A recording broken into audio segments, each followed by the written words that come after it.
Namaskar, good morning. Let us begin with a prayer. This is from the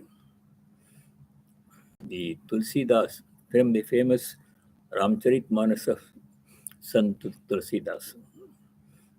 Page 210 in the book The Universal Prayers.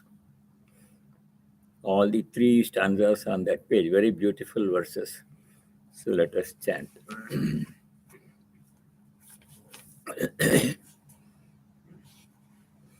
Om Namami Bhaktavatsalam Kripalushila-komalam Bhajami te padambujam Yakaminam Swadhamadam Sadekamadbhutam Prabham Nirikhamishwaram Vibhum Jagadgurum cha Shashvatam Turiyameka Kevalam Bhajami Bhavavallabham Koyoginam Sudurlabham Sabhakta Kalpapadapam Samasta Sevyamanvagam Aruparupa Bhupatim Natohamurvijapatim Prasida Dehi Me Vibho Padabja Bhakti Masute Namami Shamishana Nirvana Rupam Vibham Vyapakam Brahma Veda Swarupam Ajam Nirgunam Nirvikalpam Niriham Chidakaramākāśavāsam bhajeham. O Lord, I bow down to your feet. You are compassionate, gracious, and sweet.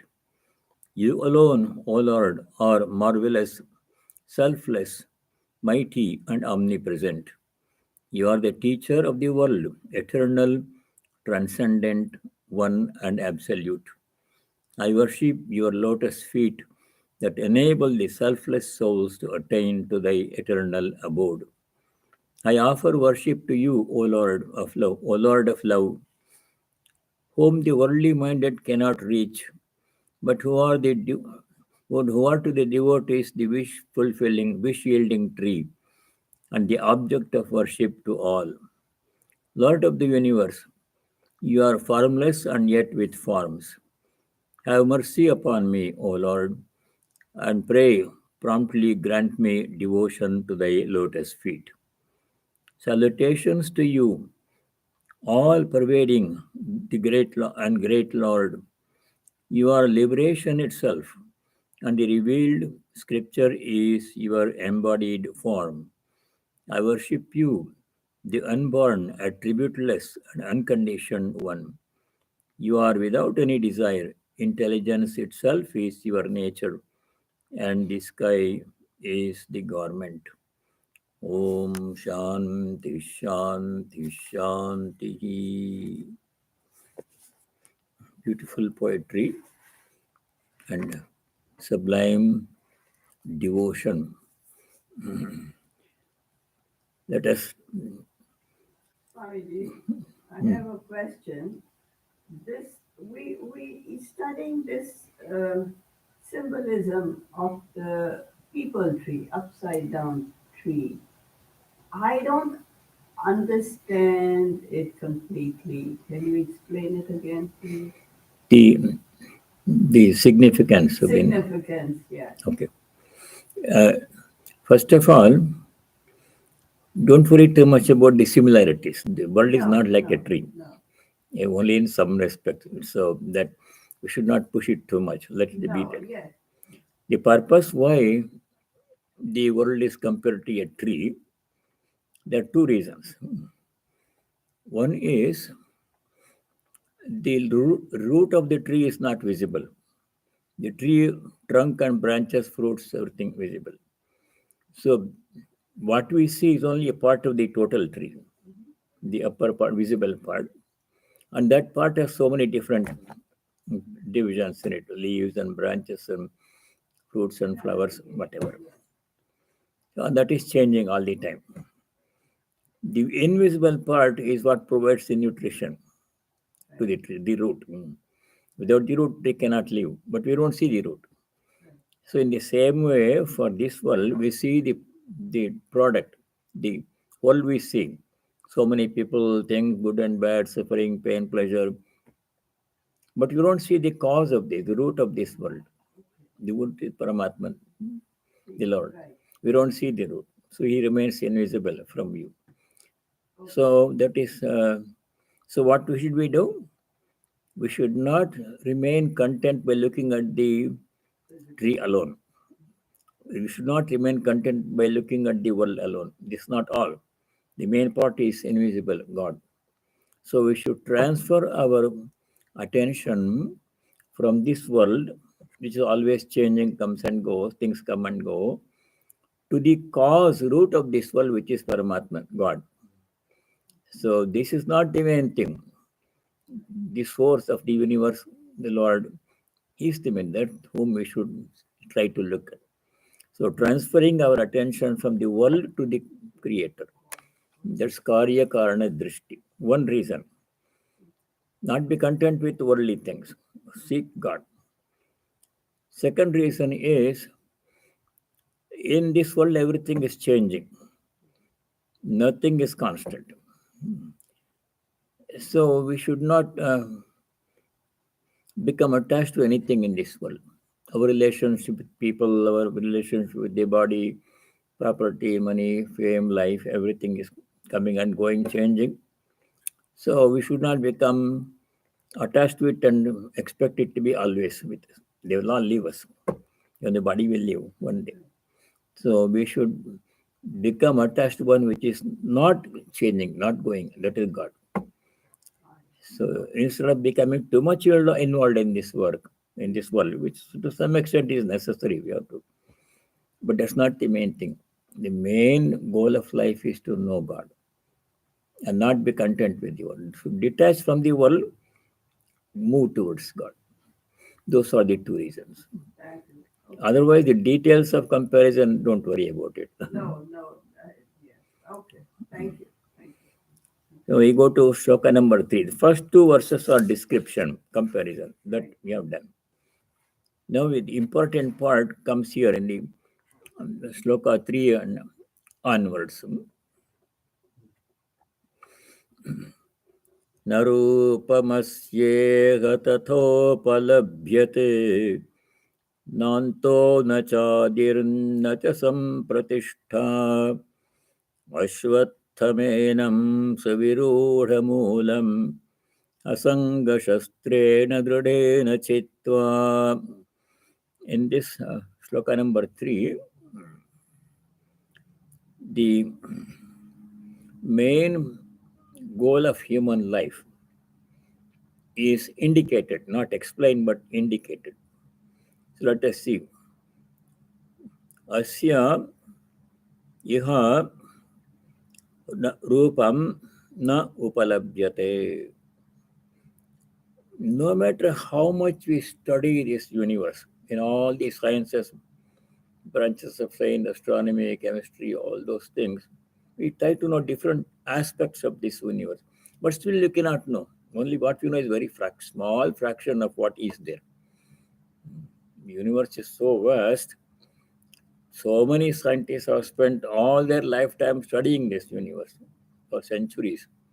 But still, what we know about it is very little. What we don't know is enormous. It is so vast. So it says here, of this world, we don't understand it completely. Asya iha rūpam na upalabhyate. We can't figure out what this world is, even in a physical sense. Na antaha na cha adihi na sampratiṣṭhā. Anta means how this world is going to end, we don't know. Adi, how this world began, Adi, that we don't know. We have some theories. Big Bang theory and creation. Christian tradition says God created this world in 7 days, some different views of. But we don't know how the world came into existence. We don't know how long it's going to stay, how it will end. Nacha sampratiṣṭhā. Pratishtha means the foundation, the basis of this world, who created this one, and how it is supported. We have our views, different theories, views are there, but you don't know how this world is being supported. What's the power behind it? You don't understand. Therefore, what we should do is to not become too much engrossed in this world. We can't understand it. It's so vast and mysterious. Instead of that, we should search for the root cause of this world. What's the power behind it? There must be some power behind this universe that makes it, that creates it and maintains it and sustains it. What is that power? That we have to know. So Sri Ramakrishna says, if you go to a rich man's house, then ordinary people want to know about his riches, how much property he has, how many rooms are there in his mansion, how many square feet, and how big is the garden, how much money he has. He's a millionaire or a billionaire. People are interested in these things. Very few are interested in the person who owns these things. They are interested in the property and oh, so nice, so big, fascinated. But the person who is holding all this, created this, or owning all this, that people don't pay attention. So the same thing is here. The world we become so engrossed. Everything is so interesting, so fascinating, entertainment, happiness, pleasure. Who is the power behind it? That we have to leave aside this one. This is going to go. This is not permanent. Seek the cause, seek the creator, God, seek the God. That is this second line. Enam, enam ashwatham, this ashwatha tree. Ashwatha is called ashwatha because it is temporary. Tomorrow it's not going to be there. Enam ashwatham vriksham chitva. Chitva means cutting it. You can't cut this world in a physical sense. Cutting our attachment to the world. World will go on as it is, whether we are there or not. We are not concerned about the world. We don't want to be attached to the world always and be here. We want to stop our attachment to this world. Cutting that attachment to this world. How to cut it? This world, our connection with the world, not in a physical sense, but mentally you are attached to everything. I like this, I like this. But then it's not permanent. It'll go away. Then I'll become unhappy. That problem has to be solved. Asanga shastrena dridena chitva. Shastra means weapon. What is the weapon to become free from entanglement with the world? Asanga, non-attachment. The whole, as we ask, so many times we have seen, whole Gita talks about only detachment, asanga, absence of attachment. By practicing detachment, asanga means detachment, not being attached to anything. Dridena is a powerful weapon. Dridena shastrena, with a powerful weapon of attachment, detachment, asanga, with a powerful weapon of detachment, cutting our attachment to this world, cutting our entanglement with this world. Then, that is one part of the goal of life. What is to be done? Next verse. This sentence is not complete in the third sloka. Cutting asunder our attachment to this world with the weapon of detachment. Then what we should do? That's one part of human life.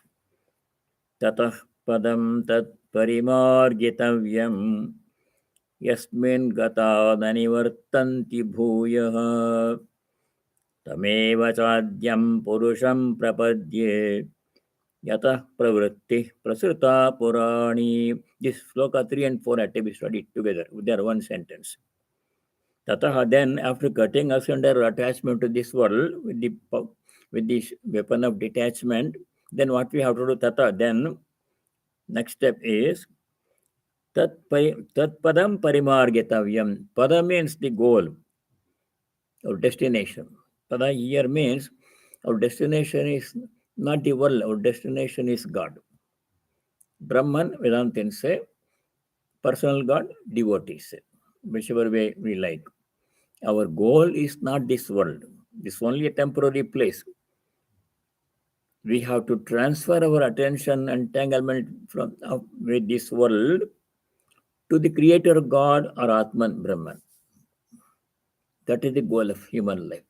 Padam means that goal. That Padam means Brahman, goal of life, God. Brahman or God. Devotees call God, Vedantins call Brahman. Tata Padam Tat Parimargita. Parimarga means searching.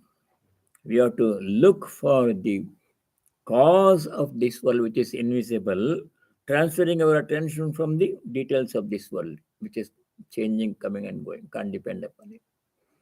Tatah padam tat parimargitavyam yasmin gata. By reaching that goal or God or Brahman, bhuyaha nanivartante. Where again we don't come back to the domain of ignorance. Once you taste the, once you have a real diamond or gold, real, you don't go for artificial cheap jewelry. In the beginning, they both look alike, more or less, but it's only $2, and that is $10,000. If you get the real one, you don't go for the imitation one. The same, if once you reach God, then our fascination for the world will drop. Oh, what is that? This is the real thing. That feeling, then we don't like to come back to we don't come back to the domain of ignorance. Once you know the truth, then ignorance will not bother us again. We will not go back to ignorance. Yasmin gata nanivartanti boya. Those who have gone there, yet yasmin gata, those people who have gone to God, reached God, bhuya nanivartante. They will not come back to this world of ignorance again. That means, to put it in a different way, no rebirth. One more birth means like this birth alone. Some details will be different, but same. The general theme is the same. Details of plot are different. Instead of being born in India, will be born in Nepal or or Saudi Arabia or somewhere. Again, go through the whole exercise, gyrations of life, good and bad, suffering, pain, pleasure, and again sickness, old age, and death. So why do that again? We have seen that so many times we have been in this world. We don't remember all the previous births. Fortunately, if we remember, it will be a big problem. Somebody asked Swami Turiyanandaji once, one devotee asked, Maharaj, if you remember what we did in the previous birth, would it not be good now? So we can prevent doing that one again. Maharaj Turiyanji said, be thankful you don't remember your previous birth. It will be so overwhelming.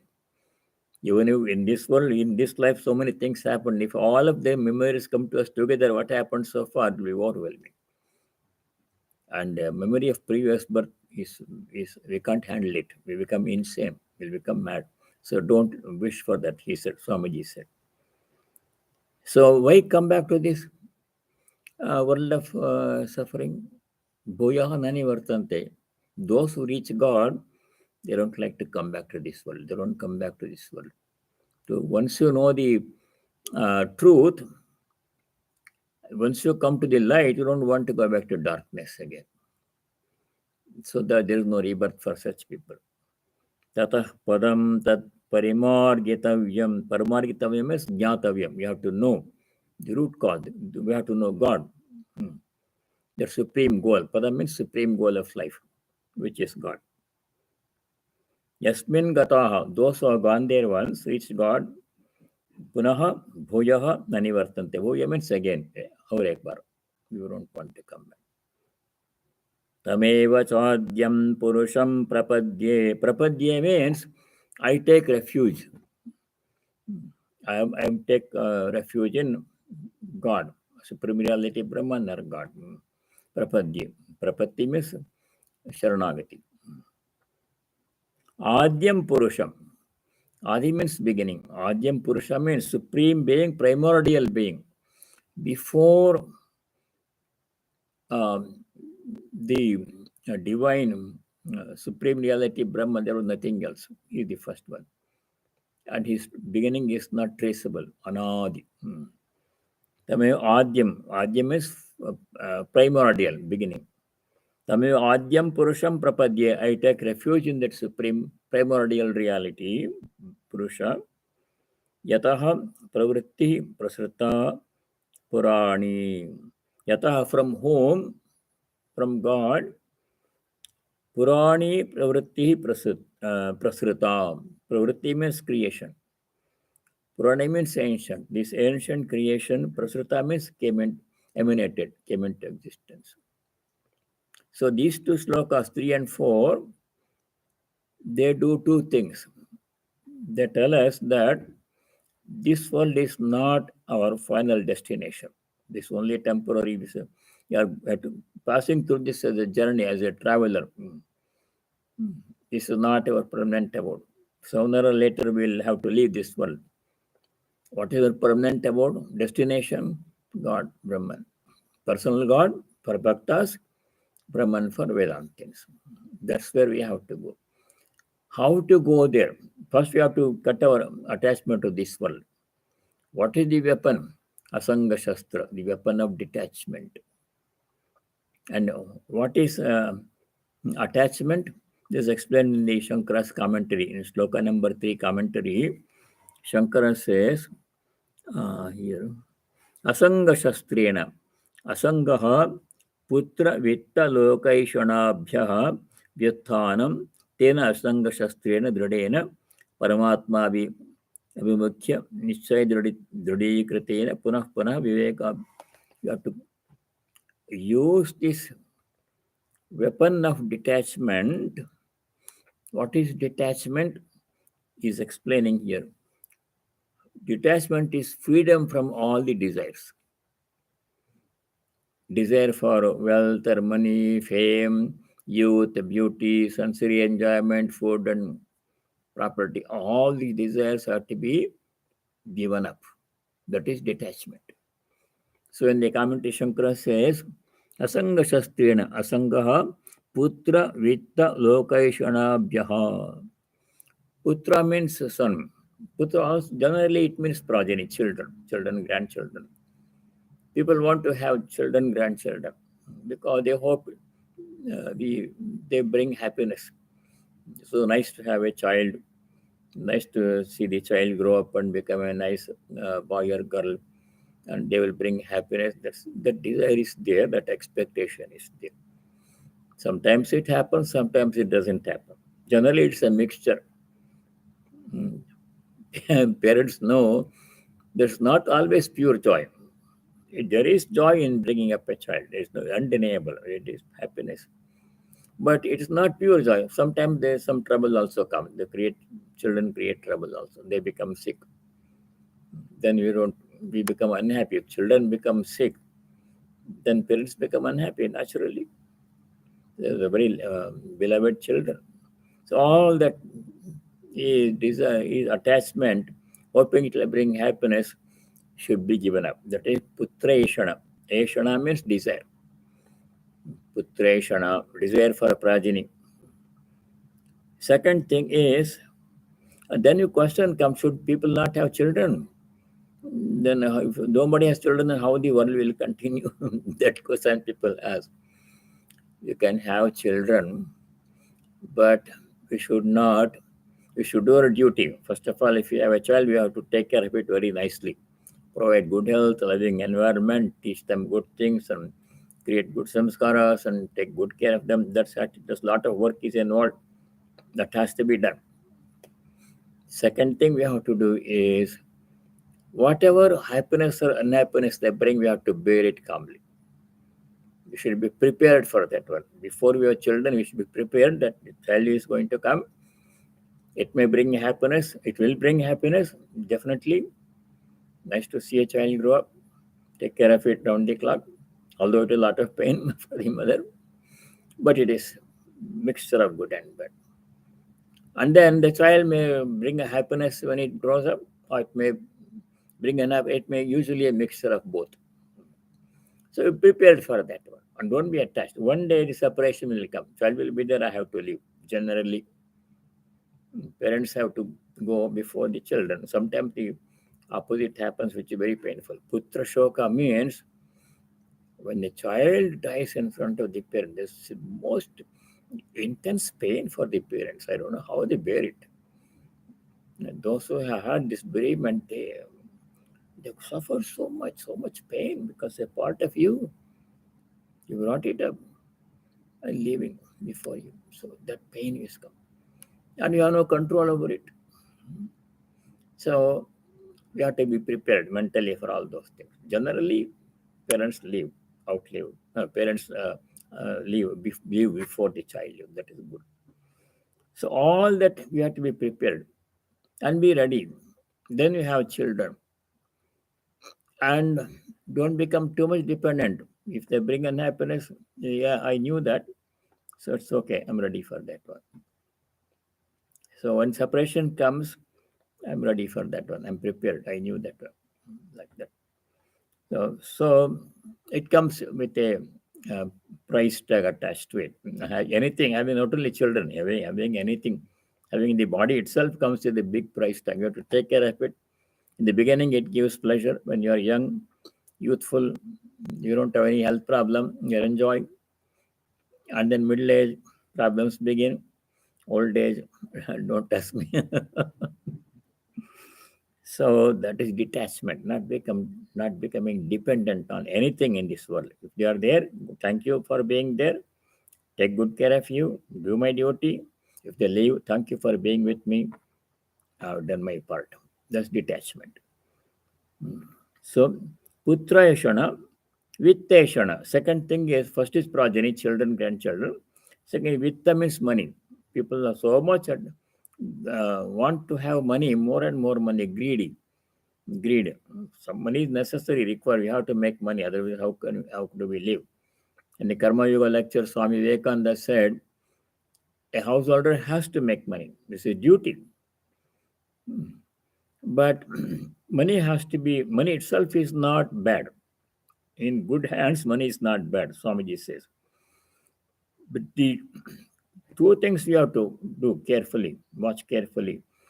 We should make money as much as you want. We can make money, but through dharmic means only, not by cheating and dharmic, non-virtuous way. Make money in the right, work hard and make money as much as you want. Swamiji says. You don't have to limit yourself, because if you have more money, you can help do more good things for other people. Too much money is not bad if the person has the right understanding how to make it, how to spend it. Second thing is, when money is there, you have to spend it in only dharmic ways, and with that money, we can help those who need help, different kinds of help. That way, money is not harmful. If you don't become attached to money, you can call it my money. It's in my name in the bank, in the stocks. But I know someday I won't. The separation come. I can't be with the money all the way. Money will be there in the bank, and my death will come. Then don't worry about it. Leave it be. I can't take even 1 cent with you. You can't take. So that preparation for separation is the key. You can have anything you want in this life: family, children, job, power, position, money, whatever you want. If we are prepared for that moment of separation, being certain that someday separation will come, certainty, and I'm ready. Until then, I will use it properly, serve all these people in my life properly, nicely, carefully, lovingly, do my duty. When the time comes to leave, either they leave, I will be here, or I will have to leave, they will be there. Same thing with other things, property, money also. I'm ready. Until then, I take good care of them, do my duty by them. That is detachment. You don't have to negate everything. You don't have to give up everything and live under a tree. It's not necessary. Householders can live, make money. Swamiji says if a householder does not make money, he's being immoral. This is what he says in the Karma Yoga. So we have to make money at certain stage in life. But once you finish householder stage and go to Vanaprastha sannyasa, then there is no money. Then sannyasi should not even touch money. Sri Ramakrishna never touched money. Well, we can't do that. We have to pay bills, so we have to deal with money, but not attachment. It's not my money. Money comes into the ashrama, donation, people give, that's how we live. Sustain, maintain the place. But we have no attachment to the money because it's not my money. I know ashrama money is not my money, so I have no problem with that. So if detachment is there, possession does not matter. You don't have to give up all possessions. You can keep whatever you want, house and everything, money, children, property, family, everything, job you keep, but mentally retire. Someday they will go, I'm ready. Until then, I take good care of them. That is the way to handle with attachment to things. Tattame putrashana, vitteshana, lokeshana, third kind of desire. You have to give up. Loka means this world. Our next world also, Swarga also. We should not become attached to the things of this world or enjoyment in this world or enjoyment in the heaven because they are all temporary. The ninth chapter we studied, heaven is also like this one, temporary. Here there may be some better facilities. There'll be all the food available. Don't have to go to work every day and struggle with co-workers. You enjoy the good karma, the fruit of your good karma for some time. It's a temporary thing. The ninth chapter there in the sloka 22, Bhagavan says, Kshine punye martya lokam mishanti. When the punya is finished, stock of punya, you do punya, go to heaven. Kshine punya, when the punya is exhausted, good karma we did, martya lokam mishanti, come back to the same world again, square one. There used to be a board game in the earlier days. Now people have electronic games. The board game, there was snakes and ladders. In Telugu, it was called Paramapada Sopana Patamu. The last one, 64 houses are there. The last on the top left-hand side, first one, that is Swarga. And the first one is birth, human birth, beginning. The baby is born. To go through so many things. And then if you come up, you move from one house to another house, if you come across a ladder, you go up, cutting through several layers. And wherever the ladder ends, then you move from there. You get a promotion, advance. If you come across head of a snake, then you have to come down, big snake, bring you down to the level one. Oh, life is like that. You don't know. Everything is going on. So suddenly something happens and everything comes down to zero. So that's the nature of life. If you're prepared for it, go ahead and have it. No problem. Vitteshana, lokeshana. Giving up these three desires is detachment. So practicing detachment, we have to give up entanglement, attachment to this world. And then one thing. Second thing is padam tat parimargitavya. We have to seek. Parimargam is seeking the supreme goal, supreme goal, which is God or Brahman. That's why human birth has been given. If you don't do that one, if you spend all our life entangled in the world, seeking more and happiness, this and that, will be wasting precious time. And once we reach that goal, we will not be coming back again. Yasmin gata anivartanti bhuyaha. That came earlier in the 8th chapter also. Chapter 8, in the chapter 8 also it came. There's a sloka in chapter 8. 8, sloka number 6, I think. Yam prapanya nivartante tadhama paramama. Same phrase comes there. Let me see. I'll give you the correct number. The same idea, same words also. Exactly same words came there.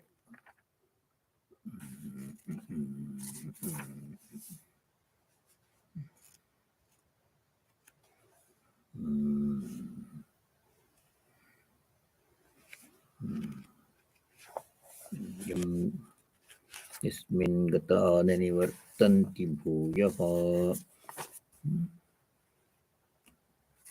I thought. Yeah, 6, chapter 6, not 8, chapter 6, verse 22. Chapter 6, verse 22. See, I don't remember. I should remember.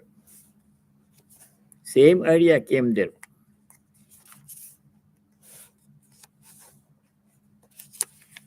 Verse 22. Here, yes. Chapter 6, verse 22. Yam labdva cha param labham. Not that one. Anyway, have to find out. I thought. Well, give me a second.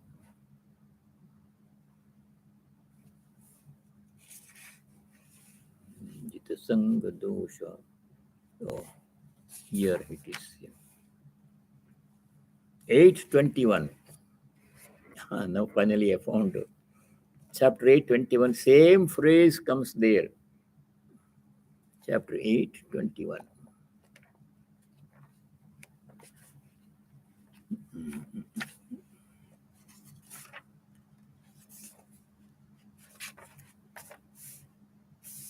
15.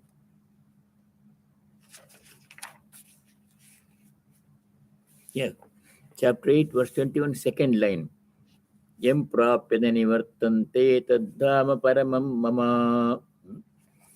And that is almost same as chapter 15, verse number 6, second line. Yad gatva nivartante taddhama paramam mama. You see, same words are also same. So once we reach that domain of knowledge, self-knowledge, or pure devotion to God, there is no more coming back to this world of suffering and limitation. One-way traffic. So that is the beauty of this one. Then, verse number 4 we did. The qualifications required to reach the destination. Destination is God or Atman.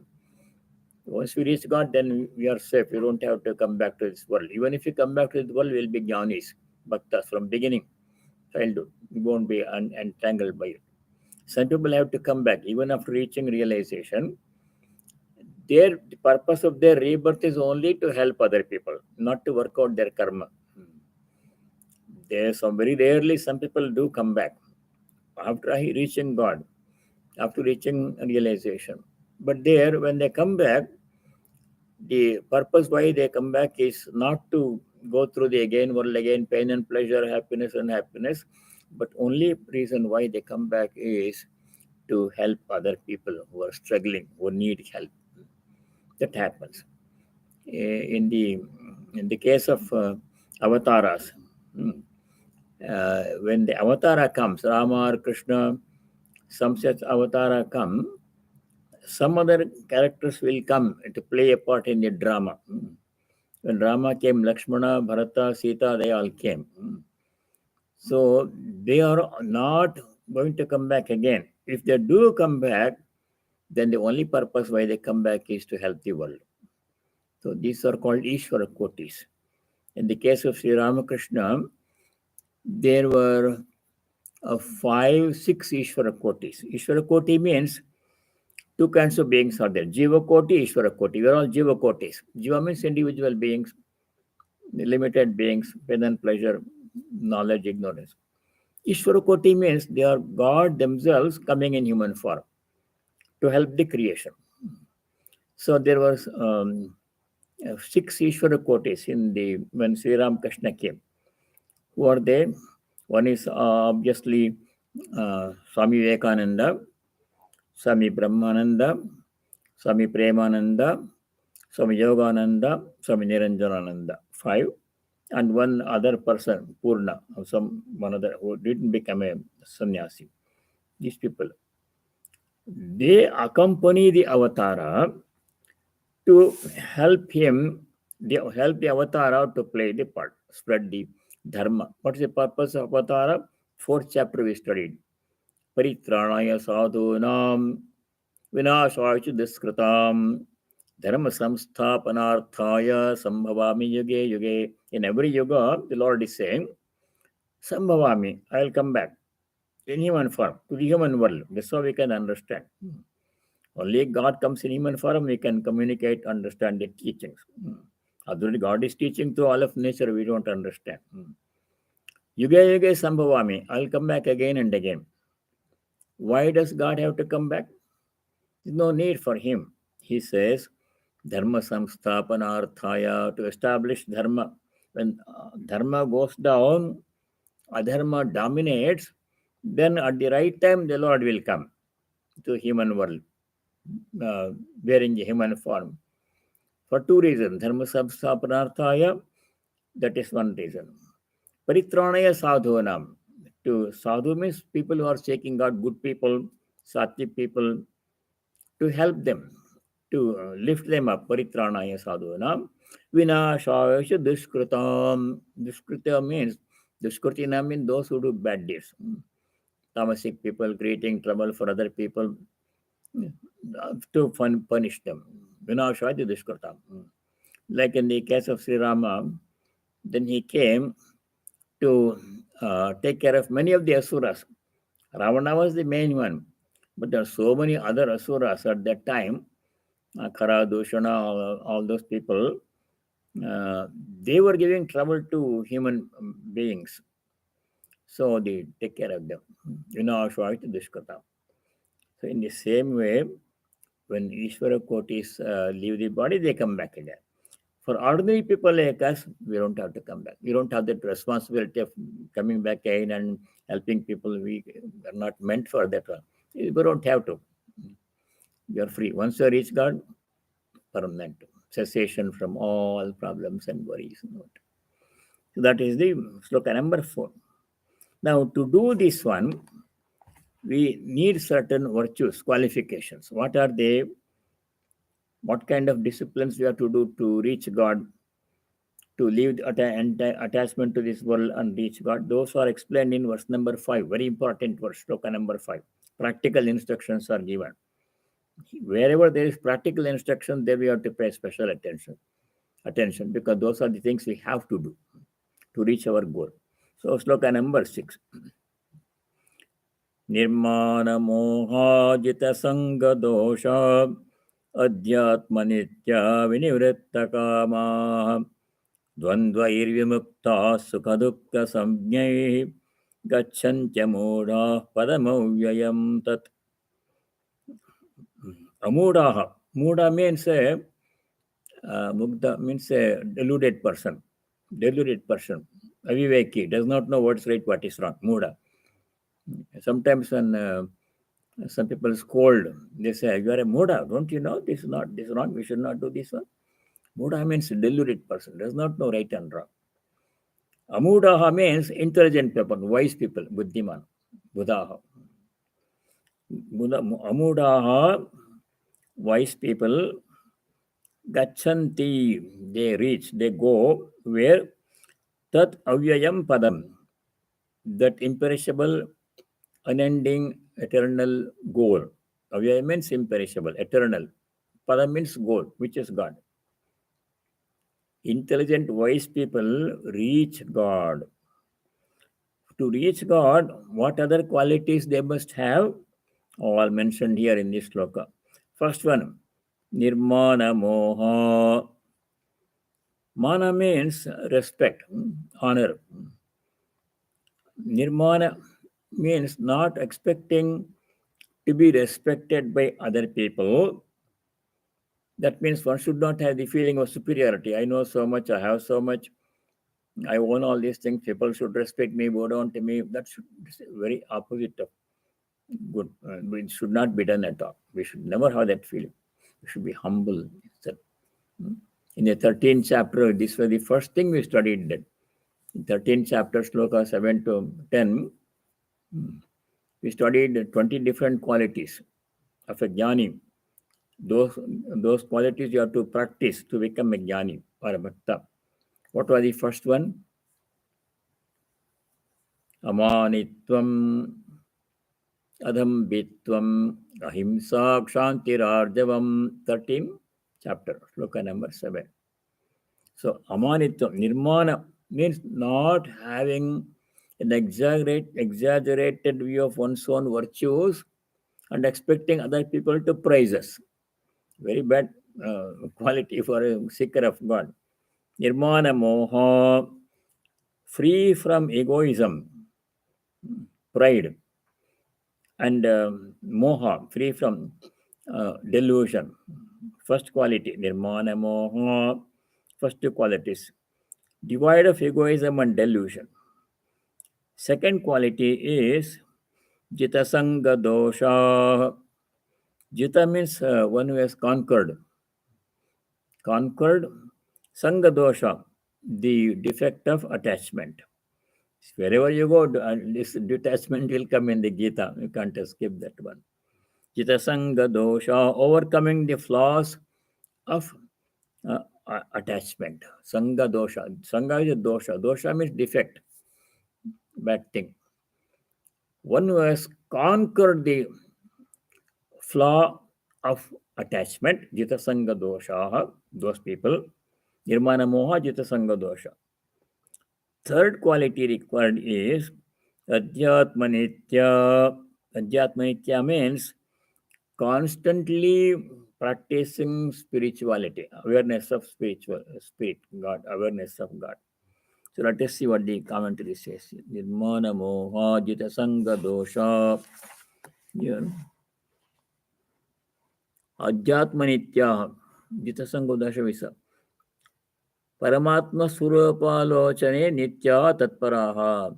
Paramatma surupa alochana. Alochana means thinking, contemplating on the nature of Paramatma, on nature of God. Thinking about God most of the time, if not all the time. What ordinary people do, we think about the world most of the time. God, we think occasionally. Whenever we feel like morning, evening, maybe a half hour, we sit down and think about God. Remaining 23 hours, we think about the world. That should be reversed for a seeker of God. For a seeker of God, we should make God the most important thing, most frequently thought object. All the time we should think about God, one way or another. There are different ways to remember God. We'll discuss them.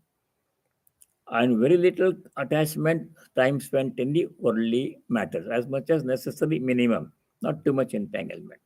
Householders have to spend a lot of time with the worldly matter because they have to go to work and take care of family, children, health care, all those things.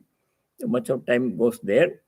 But as we advance in life, these entanglements have to be gradually left one by one, slowly, one by one, one by one. Children are growing up.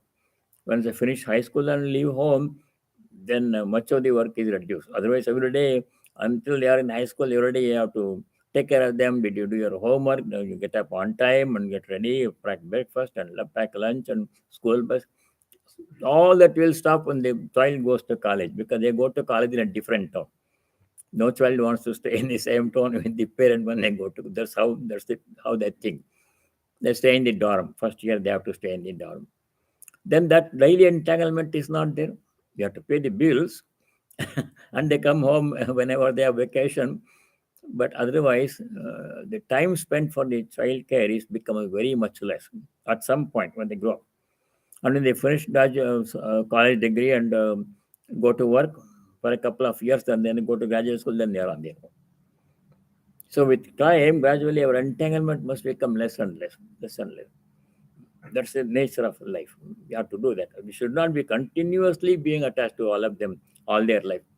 When they grow up, let them lead their life like that one. So nirmana moha jita sanga dosha adhyatmanitya. That's what we're discussing, adhyatmanitya. Constantly thinking about God. Adhyatma means God within. Nitya, all the time. How can we do this one? You have to think about work also. Son, there's a simple way to do this one. We already know that one from several places in the Gita. Bhagavad has told us how to stay in touch with God all the time. Even when we are doing some other work, worldly work. There he says, whatever work you do it as an offering to me, do it as my worship, offer it to me. So anywhere we are doing, even when you are eating, we should think about God. Before starting eating, we should say some prayer.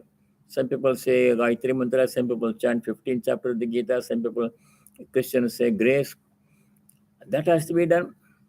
And every morsel we take is offering to God. We have to remember that will come in the 15th verse, 14th verse of this chapter. Every time we eat something, that is offering to God. Vaishwanara is sitting there. That will come in the 14th verse. So constantly connecting all our activities to God as an offering to God, as worship of God. Sri Krishna says in chapter 3, verse number 30, Mai sarvani karmani sanyasya, dedicating all actions to me. So when I'm doing any action, I should offer it to God. Mentally, of course, only chetasa. In 9th chapter, sloka 27, which comes and again, Sri Krishna says, whatever you do it as an offering to me. Yat karoshi, yadashnasi, whatever you eat. Yat juhoshi, whatever homa you do, puja we do. Dadasyat, whatever charity you give. Tat kurusha madarpanam. Do it as an offering to me. Every activity, secular or spiritual, does not matter. In that way, when you are doing any activity which is all the time, somehow we have to connect our work to God. It is being done for God as His worship, as an offering to Him. That we remain in touch with God. When you have some free time, you have to think about God and do japa meditation, repeat His name. That we are directly remembering God.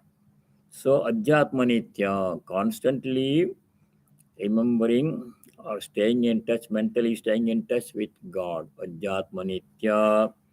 Then fourth one is Vinivritta Kama. Vinivritta Kama means becoming free from all desires. Kama. Now, that is a very high, tall order to become free from all desire. But we can do it in stages. In the 7th chapter of the Gita, we studied some desires are dharmic and some are adharmic desires. You have to distinguish them. Dharma viruddho bhuteshu kamosmi bharatarshava. I think it is 7:11. So adharmic desires, first of all, right away we should cut it down. No question. Then what would be dharmic desires? Then you have to exercise some care. Adharmic desires are just to do something wrong, immoral, illegal. That first step in spiritual life, give them. We don't tell lies. We don't cheat. We don't steal. We don't do this thing. That is given up. Yeah. First step, no question. The other remaining desires, then you have to examine. If the dharmic desires, desire to become a better person, desire to study some scripture like Gita or Upanishad or any scripture or gospel, good desires, desire to do something good for other people without selfishness. These are good desires, dharmic desires. We can fulfill them to extent possible. We should not go on out and keep seeking all those activities. Then we become attached to them. Then a desire for fame will come, desire for recognition will come. I'm helping all these people.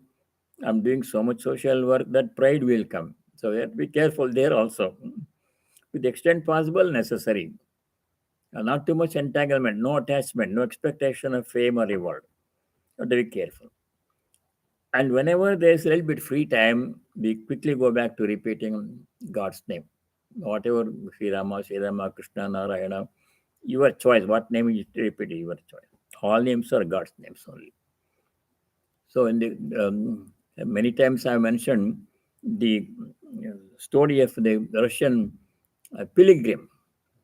He was a Christian and he took mantra from a monk, Jesus mantra. We have so many mantras. They have also only a few mantras, not many.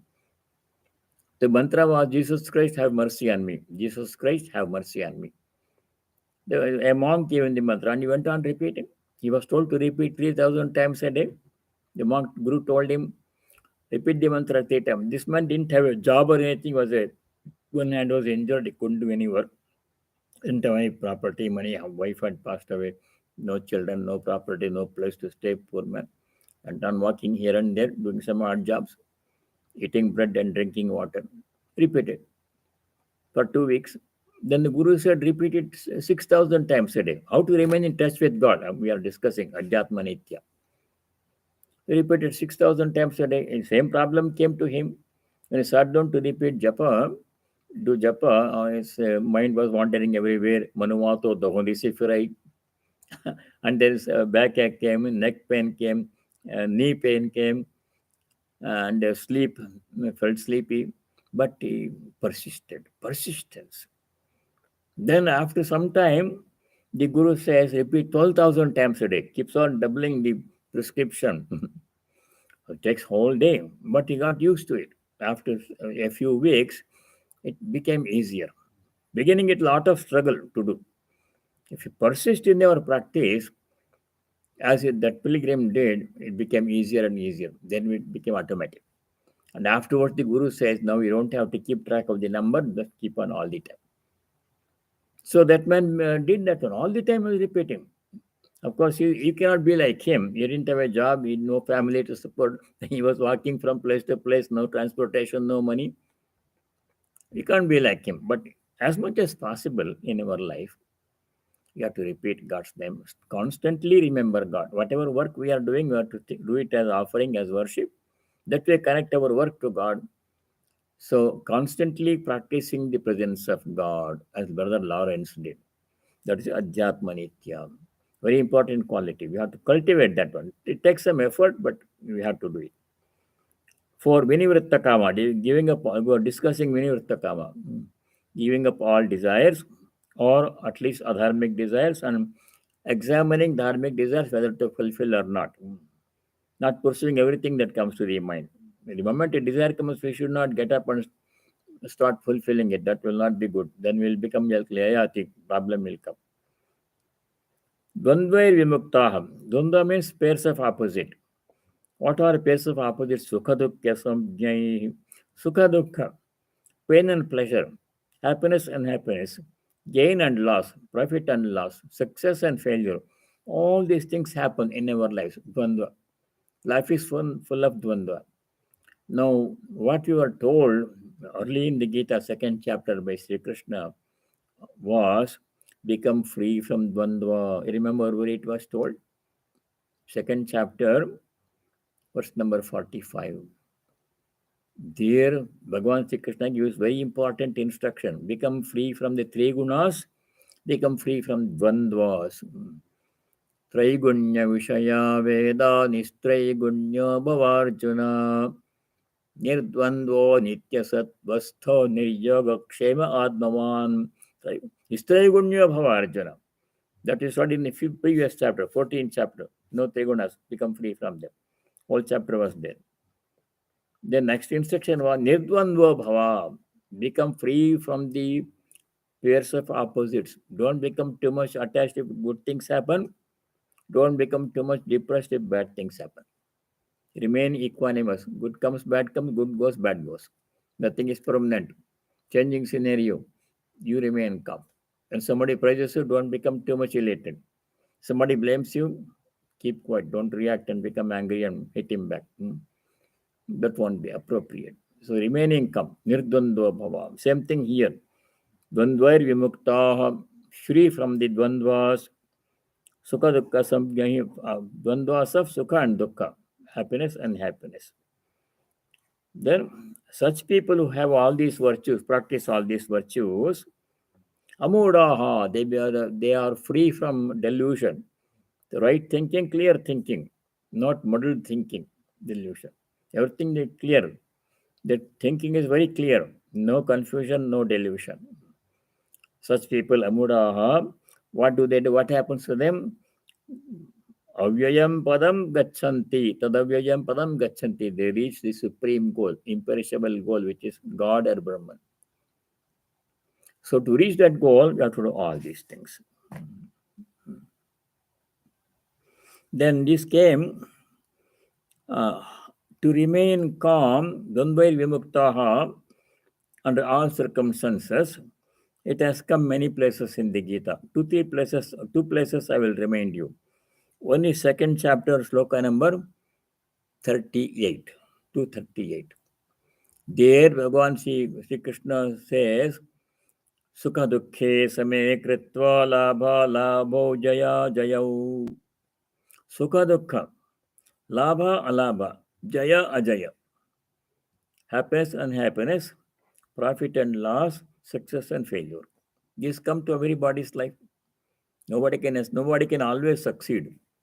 Some failure will be there. Nobody can always be very happy. Some unhappiness will come. So when these things come, samaya kritva, you treat all of them alike and remain equanimous. Don't let the mind jump up and down when good and bad things happen. Practice the equanimity.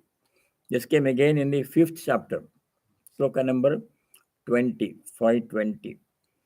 There Bhagavan Sri Krishna says, Na prahrishyet priyam prapya, no dvijet prapya cha priyam. Sthira buddhira sammudo brahmavid brahmani sthitaha. Priyam prapya na prahrishyet. Something priya means pleasant, agreeable, that we like, happens, prapya, comes to us. You don't happen, we shouldn't become too much exalted, elated, and celebrate joyfully. Oh, success came, I made this one. It's okay. Take it easy, take it in stride, because next moment what happens, we don't know. Na prushyet priyam prapya. Apriyam prapya, 520.